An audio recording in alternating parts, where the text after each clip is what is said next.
Hello everyone, welcome back to this channel.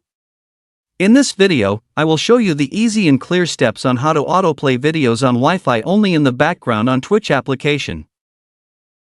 So how to autoplay videos on Wi-Fi only on Twitch application? Make sure you keep watching this video until the end. Let's get started right away.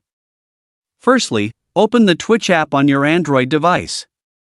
This is the initial screen of the Twitch app.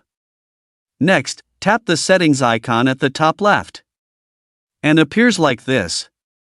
Tap Preferences menu. Tap Autoplaying Video. And tap Wi-Fi only. So that's it, tutorial how to autoplay videos on Wi-Fi only on Twitch application. Thank you for watching. I hope this video was helpful. See you in the next video.